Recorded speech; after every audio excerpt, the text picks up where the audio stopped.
Comment doper ton scoring bancaire? Il faut le savoir, la banque a le devoir de vous connaître. C'est une de ses obligations. Plusieurs critères sont étudiés pour lui permettre de le faire. L'étude de ces critères va lui permettre de vous attribuer un scoring, une note. Et les notes, c'est comme à l'école. Plus vous êtes bon élève, et mieux c'est. Plus elle sera favorable à vous accompagner et plus elle aura de délégations pour le faire, plus elle aura la possibilité de vous financer des montants importants. Chaque établissement bancaire dispose de ses propres critères, mais dans l'ensemble, ils se ressemblent beaucoup et se décomposent en 3 catégories. Donc généralement, il concerne tout d'abord votre situation personnelle et familiale. Êtes-vous célibataire, marié, en couple, avec des enfants, sans enfants, mais aussi votre situation professionnelle. Par exemple, la nature de votre contrat de travail, votre ancienneté, votre niveau de salaire et surtout s'il est domicilié dans la banque en question. Enfin, votre situation bancaire complétera ces données pour déterminer votre note. Dans cette catégorie, la banque va prendre en compte les crédits que vous détenez, les flux créditeurs et débiteurs,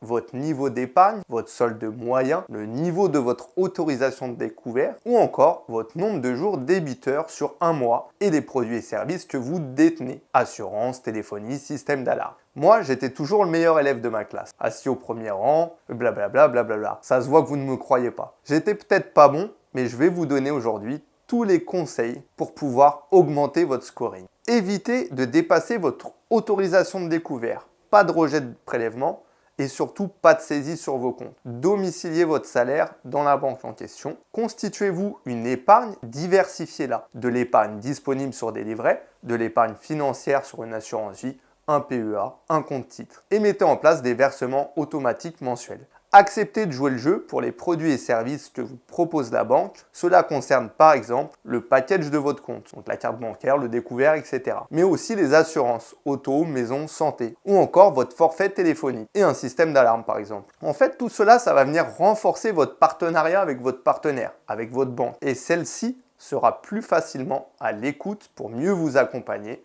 et surtout vous accompagner sur vos nouveaux projets. Donc comme vous l'avez compris, ça ne sert à rien de multiplier les banques si vous ne jouez pas le jeu avec. C'est-à-dire que vous n'avez pas d'intérêt d'ouvrir un compte si vous ne le faites pas mouvementer. Je sais que vous ne pouvez pas domicilier vos salaires dans toutes les banques que vous allez aller solliciter. C'est pour ça que vous pouvez verser une somme sur le compte courant et ensuite utiliser votre carte. Votre carte n'est pas faite pour rester dans votre poche. Vous devez l'utiliser. Tant que vous ne dépassez pas votre découvert autorisé, celle-ci permettra de faire augmenter votre scoring et donc votre note.